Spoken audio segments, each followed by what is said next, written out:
ዳጊ ትቀጥላለህ። ይቅርታ ኢንሻአላህ ዳጊ ወንድማችን ሆኗል። ያጥና እስልምናን ተቀብሏል። እስከ ዛሬ ሲከራከር ሲጠይቅ እንደነበር ታውቃላችሁ። እዚህ ቤት ዳጊ ወንድማችን ከዚህ በኋላ ሙስሊም ወንድማችን ሆኗል። ማታ ሸሃዳ ይዟል። እስከ ዛሬ ሲጠይቅ ነበር፣ ሲከታተል ነበር። እውነትን አውቄያለሁና ከዚህ በኋላ እስላምን መቀበል እፈልጋለሁ ብሏል። ዳጊ ተአምር ሆኖባቸዋል። ኮሜንት ላይ አላማኑ እና እስልምናን ተቀብሏል። በጣም ደስ ያለኝ ምክንያቱም ሲጠይቅ የነበረ ልጅ ነው። እስከ ዛሬ በጣም ብዙ ቆይተዋል። እዚህ ቤት ታውቁታላችሁ። ይጠይቃል ምናምን ማነው በጣም በጠንካራ ሁኔታ ይከራከር ነበር። መጨረሻውን ግን እውነትን ተረዳ እና ሰዎች ሲጠይቁ የሆነ በቃ እንትን ሲሉ ምናምን መታገስ አለባችሁ። በተለይ የእውነትን የሚፈልጉ አይነት ሰዎች ያስታውቃሉ። ጥያቄ ያበዛሉ፣ ይጠይቃሉ። በስነ ስርዓት ነበር ስጠይቅ የነበረው። ገብታችኋል? እኔስ እውነትን ያወቀ ምን እንደሆነ እናሳያቸዋለን። አንድ ቀን ላይቭ ላይ ታመጣና ድራማ እንደዚህ ትሰራበታቸዋለህ ማለት ነው። እኔስ ዳጊ ቀጥል፣ ወደ አንተ አልፌያለሁ። ከእስልምና በፊት ሌሎች ሃይማኖቶች እንደሌሉ ነበር መጀመሪያ እነሱ ያስተማረው። ኢፎይ ጋር ሲመጣ ደግሞ ኢፎይ ጋር ሲማር ከእስልምና በፊት ሌሎች ሃይማኖቶች እንዳሉ ኢፎይ ሐዲሶቹን እየጠቀሰ ከመጽሐፍ ቅዱስ ሳይሆን ከራሳቸው መጽሐፍ እየጠቀሰ አስተማረኝ። ከዛ እሱንም ተርብቼ ላይክ እዛ ውስጥ እስልምና ውስጥ ነበርኩ በሳቱ። ከዛም ደግሞ አይ ቲንክ 2 ወይም 3 ሳምንት ይሆናል። ከዛ በፊት ኢፎይ ደግሞ ሲያስተምር ሐዋርያትና ነቢያት ወይም የአብርሃም የይስሐቅ የያዕቆብን አምላክ አባት ብሎ ነበር ይጠሩ። አባት ብሎ የሚጠሩት ነብዩ መሐመድ እንዴት ነው ትናንትና መጥቶ አባት ብሎ ማጥራት ማይቻለው ብሎ ኢፎይ ሲያስተምር መጽሐፍ ቅዱስን እየጠቀሰ ብሉይ ኪዳንና አዲስ ኪዳንን እየጠቀሰ ሲያስተምር ምንድነው ዘረጊ መስራትን ጠቅሶ እንዴት ደግሞ እንደዋል አምላካችን አባት እንደተባለ ይሄንን ሲጠቅስ ደግሞ ነብዩ መሐመድ መጥቶ አይ አምላክን አባት ማለት አይቻልም ብሎ ሲያስተምር፣ ስለዚህ የእስልምና አምላክና የክርስቲያን አምላክ አንድ አይደለም ብሎ ኢፎይ ሲያስተምር፣ ያው እሱንም ደግሞ ከዛ በፊት ግን አላህ አምላክ አይደለም ወይም አምላክ አባት አይደለም አላህ አባት አይደለም ብዬ አላውቅም ነበር። እስልምና ውስጥ ሲገባ ወይም አባት ተብሎ መጠራት ወይም ማጥራት አይቻልም ብዬ አላውቅም ነበር። ልክ ኖርማሊ ልክ እንደ ክርስቲና ነው አባት ማለት ይቻላል ብዬ ነበር እንትን አልኩና ወደ እስልምና ሄጄ ስጠይቅ አይ አባት ማለት አይቻልም እንትን ሲሉኝ ደግሞ ሞር ኮንፊውዝድ ሆንኩ። እዛ ውስጥም ስቲል እየቆየው ሲመጣ ብዙ ሰላምቶችንም ላይክ ለማናገር ምናምን ሞከርኩኝ። ለምሳሌ ልክ እንደኔ ዳጊ በጣም ጠያቂ ልጅ ነበረ፣ በጣም ጎበዝ ልጅ ነበረ ምናምን እንደሚሉት እኔ እዛ ውስጥ ሻዳ ሲይዙ የነበሩ ልጆች ለስሙ ዳቁን ይባላል። ለምሳሌ ዳቁን ነው ሻዳ ያዘው፣ ዛሬ ሻዳ ያዘው ልጅ ዳቁን ነው፣ ቄስ ነው፣ ፓስተር ነው ይባላል። ግን የክርስትና ስም ማን ነው ተብሎ ሲጠየቅ ስሜ ዳግም ነው ይባላል። የክርስትና ስም ዳግም ነው የሚል የክርስትና ስም የለም። ስምሽ ማን ነው ብሎ ሲጠየቅ የክርስትና ስሜ ኩዊን ነው ወይም ሜሪ ነው። እንደዚህ አይነት ስም የለም የክርስትና ስም። ገባችሁ? እንደዚህ አይነት ሰዎች ሻዳ ይዞ ደግሞ አይደለም ታሽን ይዞ ለምሳሌ አንድ ሰው እብድ የሚሆን ጤነኛ የሚሆን ታች በኮሜንት እኔ ሻዳ ሊይዝ ነው ስለ ሻዳ ያዝ፣ ሻወር ወሰድ፣ ሄድና ስገድ።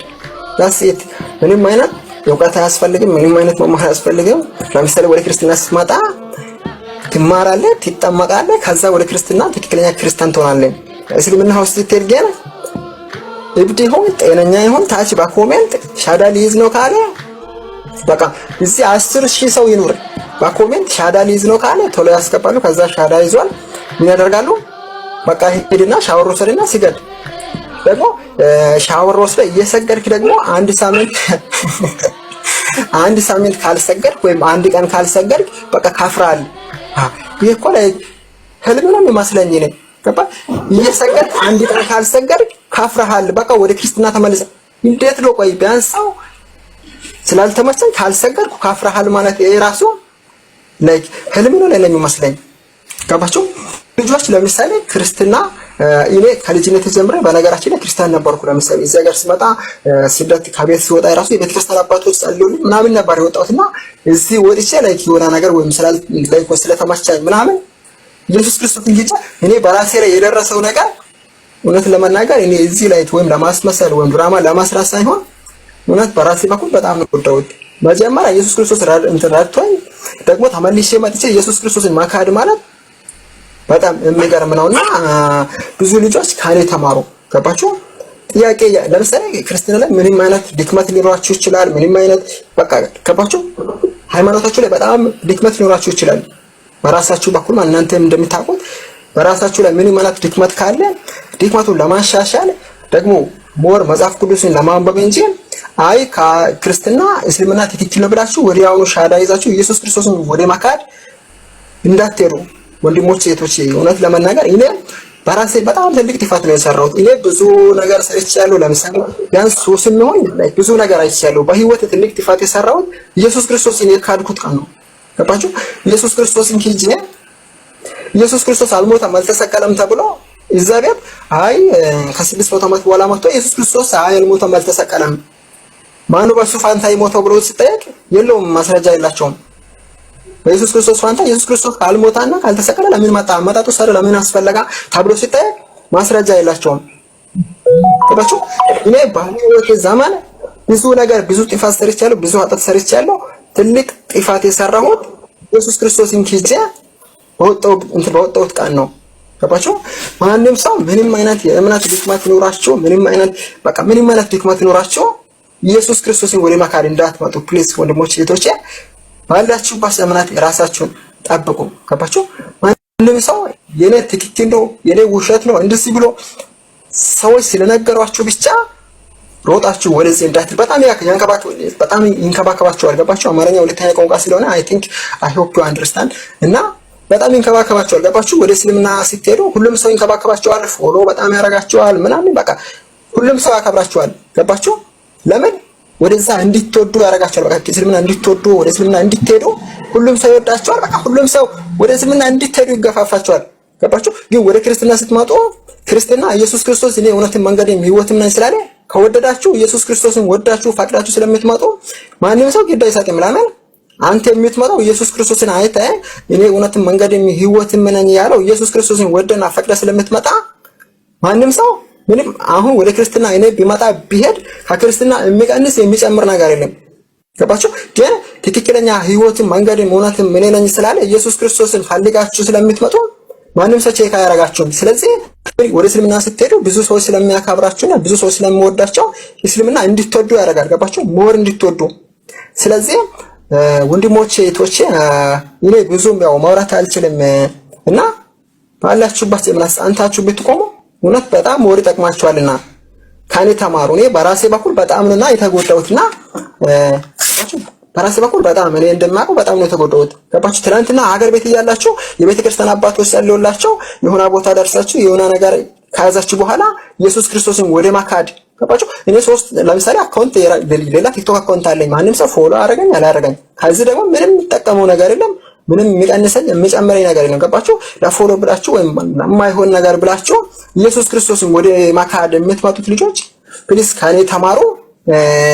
እርስ በራሳችሁ በቃ የሚያስፈልጋችሁ ነገር እርስ በራሳችሁ ተባበሩ እንጂ ኢየሱስ ክርስቶስን ወደ ማካድ እንዳትመጡ እላችኋለሁ ወንድሞቼ። እፎይ ለዚህ ሁሉ ያበቃኝ ደግሞ እፎይ ነው። ገባችሁ? ሐዲስ ትክክለኛው እሱ እየከፈተ የሚያነበው ትክክለኛ የተጻፈውን ቁርአን እየከፈተ የሚያነበው የተጻፈውን ገባችሁ?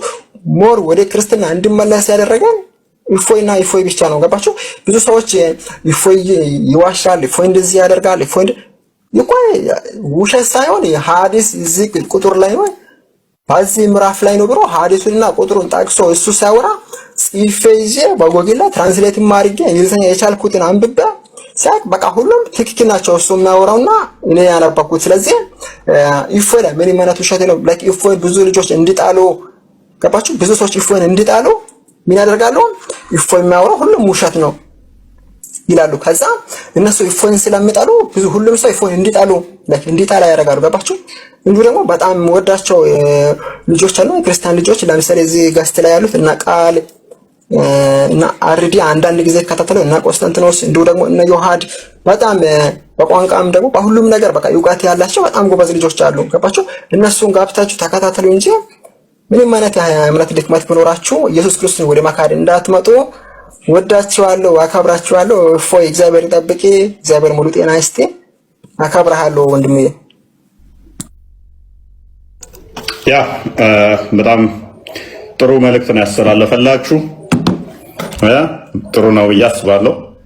ያስቀድሜም ስላወራሁትም ምንድነው እሱ እንትኑ ለምንዛ ሲያወድሱት በጣም እውነት ፈላጊ አውቆ ጨርሶ መርምሮ አዎ ላይላው የምንነግሩት ቲክቶክ ላይ ሌላ ነው፣ በውስጥ አስተምሮቱ ሌላ ነው።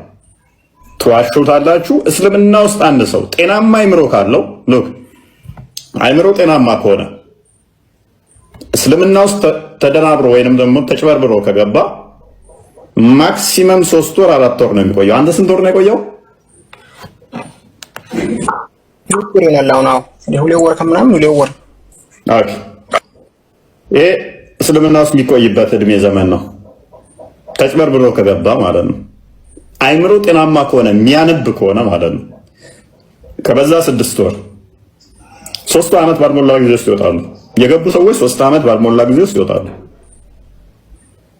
አይምሯቸው ጤነኛ ከሆነ የሚያገናዝቡ ከሆነ ለጊዜው ወከባ ይፈጥሩባቸዋል። እንዲያርግ እንዲህ በይ፣ ቶሎ ሻዳ ቶሎ በል፣ እንደዚህ በል፣ እንደዚህ ፍጠር፣ አንተ ጀግና ነህ፣ አንተ ምሁር ነህ፣ አንተ ታውቃለህ። እንደዛ ነው አይደል? በውስጥም ይመጣሉ እነዚህ ድጋፉ፣ ምን እናግዝ፣ ምን እናደርግ፣ እንዴት እንሁን።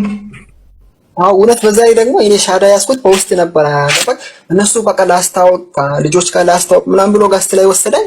አሁን ብዙ ልጆች ዳጊ ፎሎ ፈልጎ ነው እንደዚህ የሆነው፣ ይሄ ግፍት ፈልጎ ነው እንደዚህ የሆነው። እኔ ግፍት ፈልጌ ፎሎ ፈልጌ ቢሆን ሻዳ በውስጥ አልይዝም። እኔ ሻዳ ያስኩት በውስጥ ነው። እነሱ ምን አደረገኝ? በቃ ጋስት ላይ ወሰደኝና ቆይ ላስታወቂ ምናምን ብሎ ሳክስ ለማውራት ቅድም እንዳያችሁት ቪዲዮ ማለት ነው። እንደዚህ ነው ያደረገኝ እንጂ ፎሎ ፈልጌ አይደለም እኔ እንደዚህ ያደረኩት።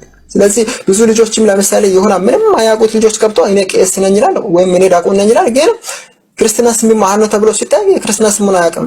5 አዕማደ ምሥጢራት እነማን ናቸው ብሎ ቢታይ 5 አዕማደ ምሥጢራትን አያውቁም። ገባችሁ? እንደዚህ አይነት ድራማ ነው እንጂ ባላችሁበት የእውነት ጠንክራችሁ እምነታችሁን አስከብሩ፣ ራሳችሁን ጠብቁ ማለት ነው። አደ ሚስጥር ሲጠየቅ አላውቅም ሲል ክርስትና ስሙን እንኳን ሳያውቅ ማለት ነው ቄስ ተብሎ ኢማጂን።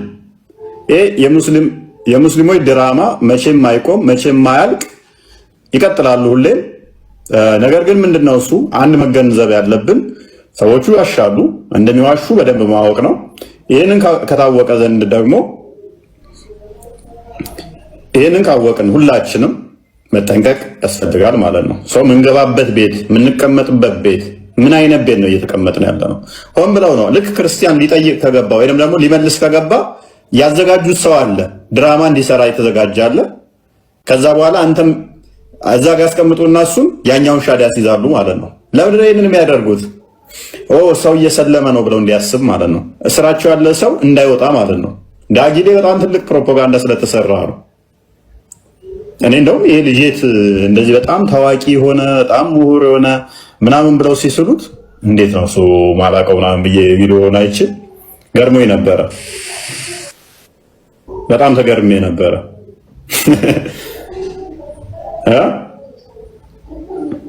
ኤኒዌይስ ኃላፊነት ይጠበቅብሃል፣ ብዙ መስራት ይኖርብሃል።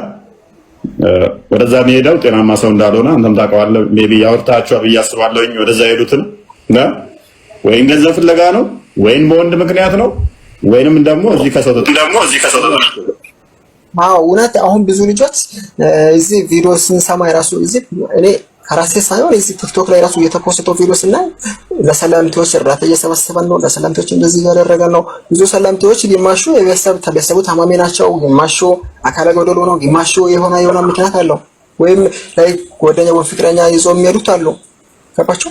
እኔ ግን ምንም አልፈልግም። እግዚአብሔር ይመስገን ያለው ሳውዝ አፍሪካ ሰርቼ እየኖርኩ ነኝ። በዛ ላይ ደግሞ እኔ በተለይ ሞር እንደወጣ ያደረገኝ ሱራ 5:51 ላይ ያለው ክርስቲያንና አይሁዶችን ረዳት አድርጋችሁ አትያዙ። እኔ ወንድሜ ጋር እየሰራሁ ወንድሜ ጋር እየሰራሁ አንድ ቤት እየኖራን ክርስቲያን ረዳት አድርጋ አትያዝ ማለት ይሄ ራሱ እኮ እንዴት አምላክ ክርስቲያንን ወንድሜንም ቢሆን ረዳት አድርጋ አትያዝ ይላል። ይሄ እኮ ነው ሞር የገረመኝ። ስለዚህ እራሳችሁ በቃ አንተ ፎይ በጣም የተማርክነህ እንግሊዘኛ ትችላለህ። እስኪ አላ ግን ጭንቅላት የለውም። ጭንቅላት ማንሮ ነው ይሄንን ተአምር ሁሉ የፈጠረው? ነስ አንድ ጥቅስ ስጭኝ አላ ጭንቅላት አለው የሚል። ጭንቅላት ሳይሆን በቃ ፈጣሪ ነው። እኔ ጭንቅላት አለው እግር አለው አልልም። ፈጣሪ በመሆኑ አምናለሁ። በቃ ኦኬ እግር እንዳለው ታምኛለሽ፣ ጭንቅላት እንዳለው ግን አታምኚም። ደኔስ እሺ፣ መልካም እሺ። ኢሳ ተመልሶ ይመጣል ብለሽ ታምኛለሽ? አልተሰቀለም፣ ተመልሶ ይመጣል ብለሽ ነው የምታምኚው? አዎ ይመጣል፣ የመጨረሻ ዘመን ላይ። ኦኬ ተመሰለባቸው ማለት ምን ማለት ነው? አልሰቀሉትም፣ አልገደሉትም። ተመሰለባቸው ማለት ምን ማለት ነው? ራሱን ወደ ሰማይ ወሰደው ነብዩ ኢሳ። ወደ ሰማይ ነው የሚለው ላኪን በቃ ወሰደው ወደ ሰማይ ማለት ራሱን አስመስሎ እዚህ ጋር ቁጭ አድርጎ እሱ አልተሰቀለም ብለን ነው እኛ የምናምነው። ይኸውልህ እፎይ ያንተን መጽሐፍ አላውቅም፣ አንብቤ አላውቅም። ፎዚ እናንተ ጋርም ወደ ሰማይ የሚል አለ። ወደ ሰማይ ወሰደው አይልም። ወደ እሱ ወሰደው አይደለም የሚለው፣ ወደ እርሱ ጋር ወሰደው ነው የሚለው እኮ ያው ነው ዞሮ። ስለዚህ አላህና ኢሳ አብረው ነው ያሉት አሁን እያልሽ ነው? አይ አላህ ከማንም በላይ ነው፣ ከአርሽ በላይ ነው። ታዲያ ለምን ደግሞ ስለዚህ አላህ እዚህ ጋር ተሳስቶ ነው ወደ እኔ ወሰድኩት ሲለው? ወይኔ ጉዴ! አማርኛ ነው አይደለም የምናወራው። ወሰደው ሐላስ እሱን አልሰቀሉትም ብለን ነው የምናምነው። ወደ እኔ ወሰደው። እሺ ደግሞ ተሰቀለ፣ ተደበደበ ነው የሚለው። ፎዚ ወደ ማን ነው የወሰደው? እሺ ወደ እሱ ነው። እሱ የት ነው ያለው? ሰማይ ነው ሌላ ያለው ሰማይ ላይ ነው ይኖራል። ስለዚህ አላህና ኢሳ ሰማይ ላይ ነው ያሉት። እናመሰግናለን። ኦኬ ጥያቄውን አትመልስልኝም? እኔ የጠየቅኩን መልስልሻለሁ።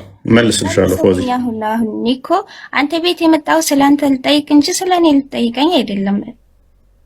አይ በደንብ እኮ እናንተንም እንድታጸድዩ ነው እንድታጸጁና እንድትሄጂ ነው። እኛንማ እያነበብን እየተማርነውም ነው ማለት ስለአንተ ግን እዚህ ጋር ታስተምራለህ መምህር እስከሆንክ ድረስ ሲጠይቁ በጥያቄ አትያዝ፣ የተጠየቅከውን መልስ።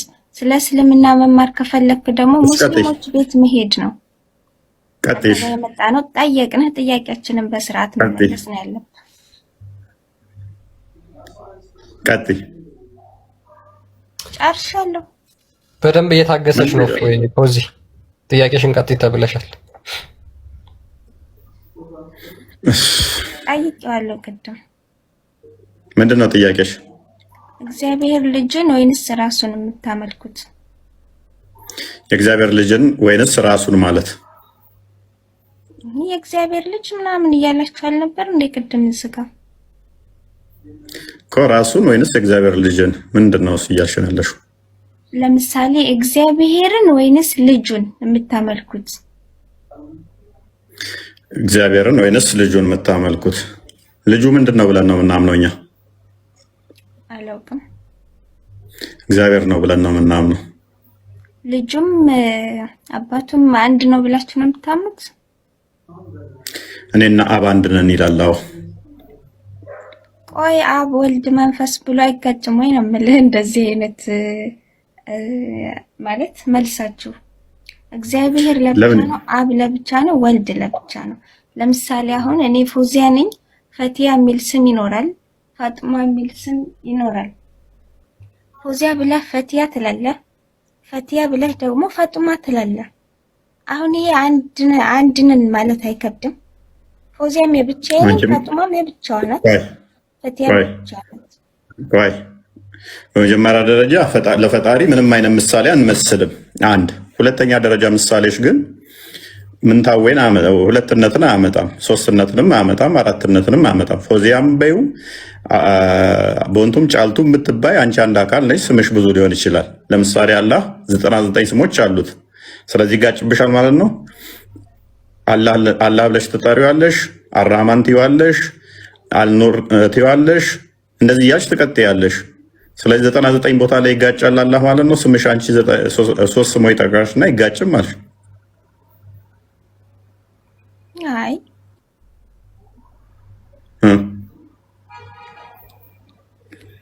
እኛ እኮ አንድ አላህ ነው የምንለው። ያኮ ስም ነው የተቀመጠው እንጂ አላህ እንደዚህ አብ ብለን ወልድ ብለን አንድ አምላክ አንልም። ጋበዝ አየሽ፣ አሁን የቀደም የሰጠሽው ኤግዛምፕል ስህተት ስላለው ነው ላርምሽ ብዬ ነው። እኔስ በደንብ አስተውይ። እኛ አንድ የሚለውን ራሱ ቁጥር መተርጎም አለበት። ፎዚ ቁጥር ፍጡር ነው አይደለ? ቁጥር ፍጡር ነው። እኔም አንድ እባላለሁ፣ አንቺም አንድ ትባያለሽ። አንድ አትባይም? እንግዲህ ፍጡር እስከሆንኩ ድረስ አንድ ሁለት ተብዬ እጠራለሁ። ጎበስ። ፈጣሪ አምሳያ ያለው ብለሽ ታምኛለሽ? በእኛ የለውም። በእናንተ አለው፣ በእኛ ግን የለውም። እንዴት ነው የሌለው በእኛ? እሺ አምሳያ ያለው ይላል። ኦኬ አምሳያ ከሌለው እኮ እሱንም እኮ እንዳንቹ እንደኔ አንድ ነው እያልሽ ነው። እሱም አንድ ነው፣ አንቺም አንድ ነሽ። አላህ አንድ ነው፣ የሰው ልጅ አይመሳሰልም ብዬ ነው የማምነው እኔ። አንድ በሚለው ግን አመሳሰልሽ አንቺ ራስሽ ሳታስቢው። አንቺም አንድ ነሽ፣ እሱም አንድ ነው። ገብቶሃል? አንቺም አንድ ነሽ፣ እሱም አንድ ነው። ስለዚህ ተመሳሰላችሁ። በቁጥር ተመሳሰላችሁ። ሰው ነኝ እኔ በቁጥር እሱም አንድ በመሆን አንቺም አንድ በመሆን ተመሳሰላችሁ። ፈጣሪ ነው እሱ። እኔ እኮ ሰው ነኝ፣ አንድ ተራ ሰው ነኝ እኔ እኮ። አንቺ እኮ ፈጣሪ አይደለሽም አልወጣኝም እኮ። አይ ምን ፍጡር አይደለሽም አልወጣኝም። በቁጥር ግን ተመሳሰላችሁ። እያወዳደርከኝ ያለኸው እኮ እያወዳደርኩሽ ያለሁት እኮ እኛ ጋር ይሄንን አይጋጭባችሁም ወይ? 1 2 3 ብላችሁ ስትሉ አይጋጭብኝ እንጂ ፈጣሪ ጋር ልወዳደር። ወዚ የአንቺ ጥያቄ እኮ እኛ ጋር አምጥተሽው 1 2 3 ስትሉ የፍጡራንን ቁጥር ይዘሽ አንቺ አለሽ እዚህ ጋር ሀቢብ አለ እሱን አይዘሽ ሶስት አካላቶች ሶስት ሰዎች እንደዚህ ካሉ እንዴት ነው አንድ የሚሆነው ምናምን የሚለውን የፍጡሩን ኮንሰፕት ይዘሽ ፈጣሪ ላይ አፕላይ አድርገሽ ተጋጭቶብሽ ነው እኮ። አንቺም እንዴት ነው አይጋጭባችሁም ብለሽ የጠየቅሽን ፍጡሩን እሳቤ ቁጥር ስላያሽን ሰው ነው። እነዚህ የብቻቸው ሰው ናቸው። ጎበዝ። ስለዚህ እንደዛ ከሆነ አላህን ታዲያ እንዴት ነው የቆጠርሽው? እፎ ያልገባህም እንዴ? አላህ አንድ ነው ብለን ነው የምናምነው። ይሄን ደግሞ አንተም ታውቃለህ። አላህ አንድ ነው ስትይ ምኑን ቆጥረሽ? ምኑንም አልቆጠርክም። በቃ አንድ አላህ ነው። ያልተጻፈ ነገር መቼም አልቆጥርም እኔ። ስለዚህ ሳቆጥሪ ነው አንድ ነው ያልሽው በግምት ነው? በግምት አይደለም። አምላክ አንድ ነው ብለን ነው የምናምነው። እናንተ ግን ይኸውልህ እኔ እኮ እንደዛ ያልኩህ መንፈስ ስትለኝ ነው። እሺ አላህ ህይወት አለው ማለት አላህ ያው ነው? አልገባኝም ጥያቄ። ህይወት አለው ወይንስ ግዑዝ ሙት ነው አላህ? ማድሪ አላውቅም። እሺ አላህ ቃል አለው? ቃል ስትል አላህ ቃል አለው የለውም? ቁርአን እሱ ቃል ነው አይደል? እሺ ቁርአን ፍጡር ነው? እኛ እንግዲህ የአላህ ቃል ብለን ነው የምናምነው። ፍጡር እኮ ፍጡር ነው ወይ የአላህ ቃል? ምንድን ነው ፍጡር ማለት? እኮ ሰው የፈጠረው ፍጡር ነው በቃ። እኔ አሁን አንተ ለምሳሌ ልጆች አሉ፣ ፕሊስ አንተ ፍጡር ነው ወዚ አታድክሚኝ ማለት ነው። ወዚ አታድክሚኝ። የአላህ ቃል ቁርአን ፍጡር ነው ወይ? የአላህ ቃል ብዬ ነው የማምነው እኔ። ፍጡር ነው ፍጡር አይደለም? ቃል ብዬ ነው የማምነው። የአላህ ቃል ብዬ ነው የማምነው። ፍጡር ነው ፍጡር አይደለም? ጥያቄ መጨረሻ ነው አይደለምም አይደለም ተማሪ በቃ። ስለዚህ የአላህ ቃል ምን እንደሆነ እንኳን አታውቂም። ስለዚህ እኛ የአምላካችን የአብ የባህሪ ቃሉ የባህሪ ልጁ እርሱ በስጋ ተገልጧል፣ እሱ ክርስቶስ ነው ብለን እናምናለን። ወልድ ብለን ስንጠራ አካላዊ ቃልን ነው ልጅ ብለን የምንጠራው። እናንተ ቁርአን ብላችሁ የምትጠሩት፣ እኛ ልጅ ብለን የምንጠራው የአካላዊ ቃል በስጋ የተገለጠው ክርስቶስ እሱ የአብ ልጅ ነው ብለን እናምናለን። ስለዚህ አይጋጭብንም። እናንተ ቁርአን ብላችሁ ስትጠሩት፣ እኛ ደግሞ የአብ ልጅ ብለን እንጠራዋለን። ማርያም አማላጅ ናት ሲባል ምንድን ነው? አማላጅ ናት ወይስ? ኦኬ አማላጅ ናት ሲባል ምንድን ነው? አማላጅ ማለት ሸፋሚ የሆነን ማለት ነው።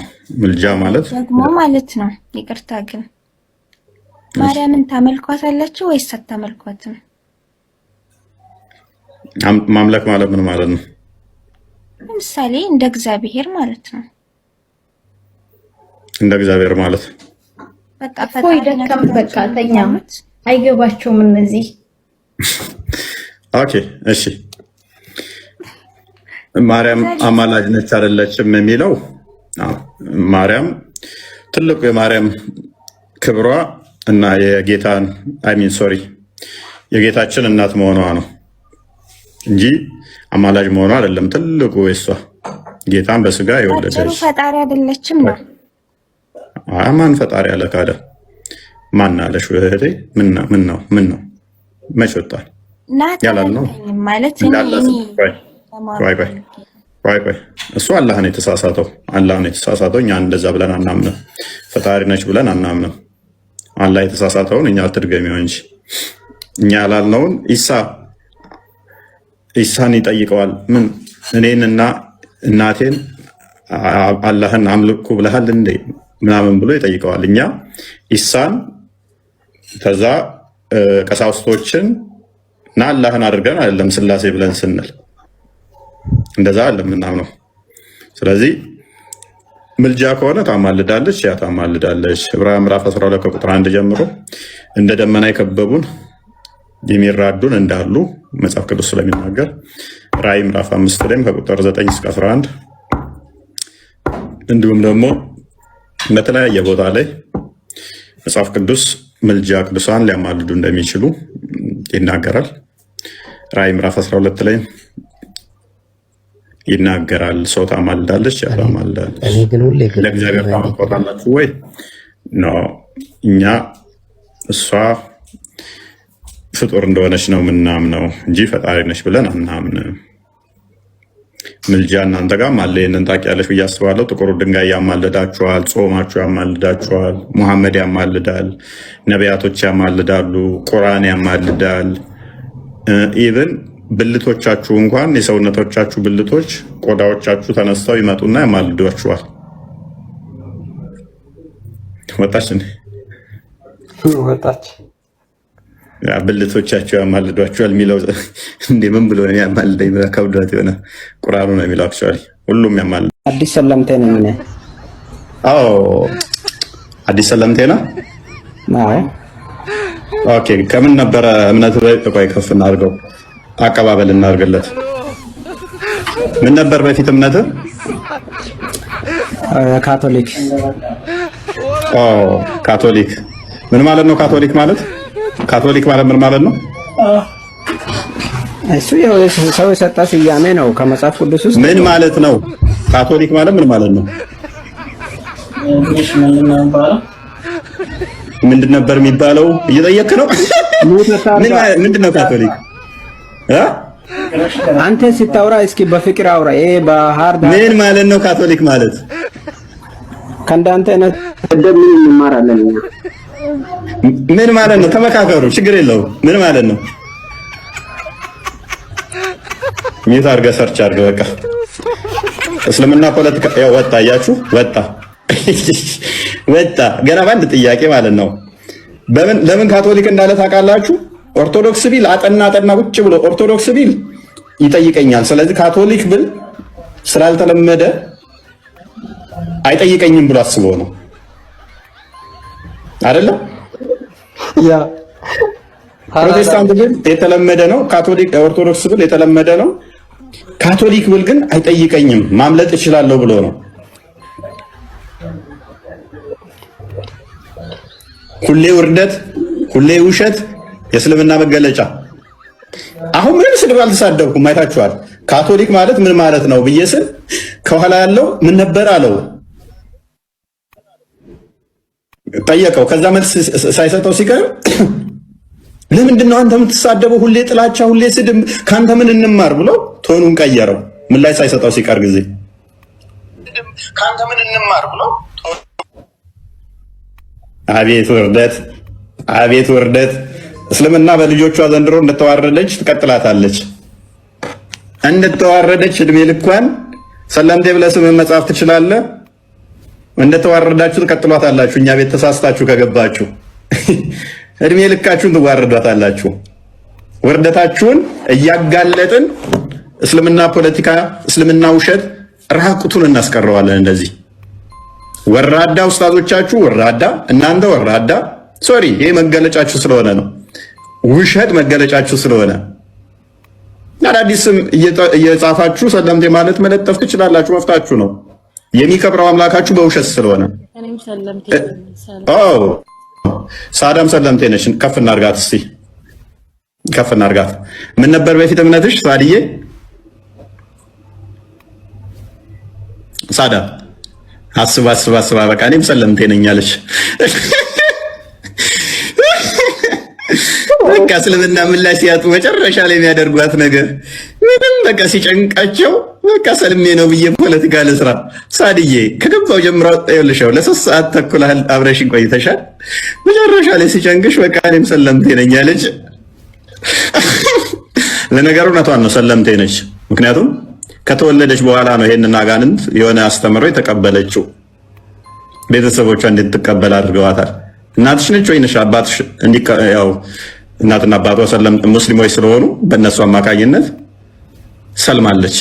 እናትና አባቷ ሙስሊሞች ስለሆኑ ሰልማለች እና አጋንንታዊ አስተምሮቱን ተዋህደዋለች፣ ተከትለዋለች። ሳድዬ ማይክሽን አንሺ እስቲ። ሰለምቴው አበባ እንስጥሽ። ማይክሽን አንሺ እስቲ። የቲክቶክ ኡስታዞች ናቸው አለችን ያስተማሯችሁ እንደዚህ አይነት ውሸት። ሳድዬ በእናትሽ ማይክዋን አንሻት። የትኛው ኡስታዝ ነው እስቲ እንደዛ በያለሽ? ሳዳ የትኛው ኡስታዝ ነው? አይዞሽ ብዙም አንቺን አናዋርድሽም፣ እንደሌሎቹ ብዙም አናዋርድሽም። ንገሪን እስቲ። ስልጣን አሰልጥነውሽ ነው እንዴ? አሰልጥነዋችሁ ነው እንደዚህ በሉ ምናምን ብለው ያሰለጥኗችኋል። ለምን ስምሽን ቆይ ሳድዬ ለምን አታወሪም? ስምሽን ለምን ሰለምቴዋ ምናምን አትይውም? ሰለምቴዋ ብትይ እኮ ስምሽንም አሪፍ ይሆን ነበር።